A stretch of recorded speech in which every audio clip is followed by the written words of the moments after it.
ಚಿಂದಿ ಉಡಾಯಿಸೋ ಖಾರ ಬಣ್ಣ ರುಚಿಯನ್ನು ನೀಡುತ್ತದೆ. ಮೆಣಸಿನ ಪುಡಿ ಚಿಂದಿ ಉಡಾಯಿಸೋ ಖಾರ ಬಣ್ಣ ರುಚಿ. ಬೆಂಗಳೂರಿನಲ್ಲಿ 5 ಅಂತಸ್ತಿನ ಕಟ್ಟಡ ವಾಲಿದೆ. ಯಾವಾಗ ಏನಾಗುತ್ತೆ ಅನ್ನೋ ಭೀತಿ ಇದೆ. ಪಕ್ಕದ ಮನೆಯತ್ತ ವಾಲಿದ ಹೊಸ ಬಿಲ್ಡಿಂಗ್ ಇದು. 750 ಚದರ ಅಡಿ ಜಾಗದಲ್ಲಿ ಕಟ್ಟಡ ನಿರ್ಮಾಣ ಮಾಡಲಾಗಿದೆ. ನಿಯಮಗಳನ್ನು ಗಾಳಿಗೆ ತೂರಿ 5 ಅಂತಸ್ತಿನ ಕಟ್ಟಡವನ್ನು ಇಲ್ಲಿ ನಿರ್ಮಿಸಲಾಗಿದೆ. ಕೋರಮಂಗಲದ ವೆಂಕಟಾಪುರದಲ್ಲಿ ಆತಂಕ ಮನೆ ಮಾಡಿದೆ. ಈ ಕುರಿತು ನಮ್ಮ ಪ್ರತಿನಿಧಿ ಲಕ್ಷ್ಮೀ ನರಸಿಂಹ ಒಂದು ಪ್ರತ್ಯಕ್ಷ ವರದಿ ಕೊಟ್ಟಿದ್ದಾರೆ, ನೋಡೋಣ. ಬೆಂಗಳೂರಿನಲ್ಲಿ ಅನಧಿಕೃತ ಕಟ್ಟಡಗಳ ಹಾವಳಿ ಜಾಸ್ತಿ ಆಗ್ತಾ ಇದೆ. ಈ ರೀತಿಯಾಗಿ ಕಟ್ಟಡಗಳನ್ನ ನಿರ್ಮಾಣ ಮಾಡಿ ಜನಸಾಮಾನ್ಯರು, ಅಮಾಯಕರು ಜೀವವನ್ನ ಕಳೆದುಕೊಳ್ತಾ ಇದ್ದಾರೆ. ಸೊ ಇಷ್ಟಾದ್ರೂ ಕೂಡ ಅಧಿಕಾರಿಗಳು, ಗ್ರೇಟರ್ ಬೆಂಗಳೂರು ಅಧಿಕಾರಿಗಳು ಅಥವಾ ಸ್ಥಳೀಯ ಪಾಲಿಕೆ ಅಧಿಕಾರಿಗಳು ಇನ್ನೂ ಕೂಡ ಎಚ್ಚೆತ್ತುಕೊಳ್ತಾ ಇಲ್ಲ. ಇನ್ನೂ ಕೂಡ ರಾಜಾರೋಷವಾಗಿ ನಗರದಲ್ಲಿ ಅನಧಿಕೃತವಾಗಿ ಏನು ನಕ್ಷೆ ಒಂದು ಮಂಜೂರಾತಿ ಇದನ್ನ ಉಲ್ಲಂಘನೆ ಮಾಡಿ ಅಪಾಯಕಾರಿಯಾಗಿ ಕಟ್ಟಡಗಳ ನಿರ್ಮಾಣ ಆಗ್ತಾನೆ ಇದೆ. ಸದ್ಯಕ್ಕೆ ಬೆಂಗಳೂರಿನ ಮತ್ತೊಂದು ಕಡೆ ಈ ರೀತಿ ಅಪಾಯಕಾರಿ ಕಟ್ಟಡ ಕಂಡು ಬರ್ತಾ ಇದೆ. ನಗರದ BTM ಲೇಔಟ್ ವಿಧಾನಸಭಾ ಕ್ಷೇತ್ರ ಕೋರಮಂಗಲ ಫಸ್ಟ್ ಬ್ಲಾಕ್ ವೆಂಕಟಾಪುರದಲ್ಲಿ ನಾನು ಇದೀನಿ. ನೋಡ್ತಾ ಇದ್ದೀರಾ, ವೆಂಕಟಾಪುರದಲ್ಲಿ ಇರ್ತಕ್ಕಂಥ ಒಂದು ಸ್ಥಿತಿ.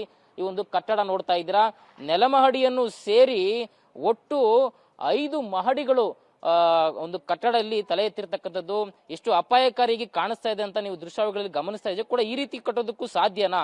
ಸೊ ಇಂಥ ಒಂದು ಪ್ರದೇಶದಲ್ಲಿ ಈ ರೀತಿ ಕಟ್ಟೋದು ಕೂಡ ಸಾಧ್ಯ ಇದೆ ಅಂತಕ್ಕಂಥದ್ದು ಈಗ ಇಲ್ಲಿ ಜನಸಾಮಾನ್ಯರನ್ನ ಅಚ್ಚರಿಗೆ ಒಳಪಡ್ತಾರೆ. ನೀವು ನೋಡ್ತಾ ಇದ್ದೀರಾ, ನೋಡಿ ಯಾವ ರೀತಿಯಾಗಿ ಅವೈಜ್ಞಾನಿಕವಾಗಿ ಆ ಕಟ್ಟಡವನ್ನ ಕಟ್ಟಿದ್ದಾರೆ ಅಂತಕ್ಕಂಥದ್ದು ಈಗಲೇ ಗೊತ್ತಾಗ್ತಾ ಇದೆ. ಇನ್ನೂ ಕೂಡ ಈ ಒಂದು ಮನೆಯ ಗೃಹ ಪ್ರವೇಶ ಕೂಡ ಆಗಿಲ್ಲ, ಆಗ್ಲೇ ಈ ಒಂದು ಕಟ್ಟಡದಲ್ಲಿ ಬಿರುಕು ಕಾಣಿಸ್ಕೊಂಡಿದೆ. ಏನಿದೆ ಒಂದು ಪಾಯ ಹಾಕಿದ್ದಾರೆ, ಬುನಾದಿ ಹಾಕಿದ್ದಾರೆ, ಅಲ್ಲೂ ಕೂಡ ಈಗಾಗಲೇ ಬಿರುಕು ಕಾಣಿಸ್ತಕ್ಕಂಥದ್ದು. ಅಂದ್ರೆ ತಡಿತಾ ಇಲ್ಲ, ಇಷ್ಟು ಸಾಮರ್ಥ್ಯವಾಗಿ ಅಂದ್ರೆ ಇಷ್ಟು ಎತ್ತರವಾಗಿ ಕಟ್ಟಿರ್ತಕ್ಕಂಥದ್ದು, ಇಷ್ಟು ಫ್ಲೋರ್ಗಳು ಕಟ್ಟಿರ್ತಕ್ಕಂಥದ್ದು, ಈ ಒಂದು ಪಾಯ ತಡಿತಾ ಇಲ್ಲ. ಈಗಾಗಲೇ ಅದು ಗೊತ್ತಾಗ್ತಾ ಇದೆ. ಇಷ್ಟಾದ್ರೂ ಕೂಡ ಬಿಲ್ಡಿಂಗ್ ಅನ್ನ ಈ ರೀತಿಯಾಗಿ ಕಟ್ಟಿದ್ದಾರೆ.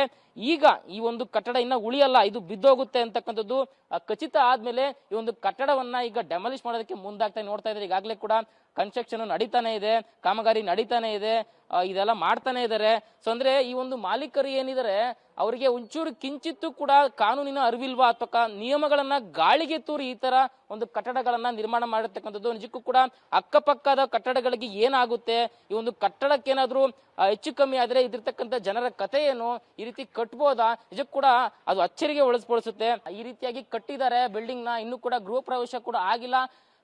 ಈಗ ಅದನ್ನ ತೆರವು ಮಾಡತಕ್ಕಂಥ ಕೆಲಸಕ್ಕೆ ಸ್ವತಃ ಮಾಲೀಕರೇ ಮುಂದಾಗ್ತಾ ಇದ್ದಾರೆ. ಆದ್ರೆ ಇಲ್ಲಿರ್ತಕ್ಕಂಥ ಅಧಿಕಾರಿಗಳು ಏನ್ ಮಾಡ್ತಾ ಇದ್ದಾರೆ, ಸೊ ಈ ರೀತಿಯಾಗಿ ಕಟ್ಟಡವನ್ನ ಶುರು ಮಾಡಿದಾಗ್ಲೇ ಅಥವಾ ಈ ರೀತಿ ತಲೆ ಎತ್ತಿದಾಗ್ಲೇ ಅವರಿಗೆ ನೋಟಿಸ್ ಕೊಟ್ಟು ಡೆಮಾಲಿಷ್ ಮಾಡ್ತಕ್ಕಂಥ ಕೆಲಸ ಮಾಡಬೇಕಾಗಿತ್ತು, ಬಿಸಿ ಮುಡ್ತಕ್ಕಂಥ ಕೆಲಸ ಮಾಡಿತ್ತು. ಆದ್ರೆ ಅವರು ಮಾಡ್ಲಿಲ್ಲ. ಹೀಗಾಗಿ ಅವರು ರಾಜಾರೋಷವಾಗಿ ಈ ರೀತಿಯಾಗಿ ಕಟ್ಟಡಗಳನ್ನ ಕಟ್ಕೊಂಡಿದ್ದಾರೆ.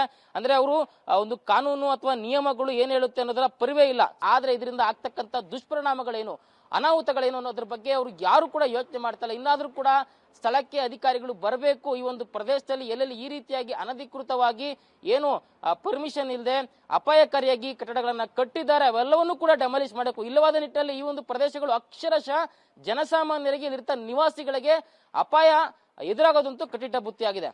ಕ್ಯಾಮ್ರಾ ಪರ್ಸನ್ ಜಗನ್ ಜೊತೆ ಲಕ್ಷ್ಮೀ ನರಸಿಂಹ, TV9 ಬೆಂಗಳೂರು.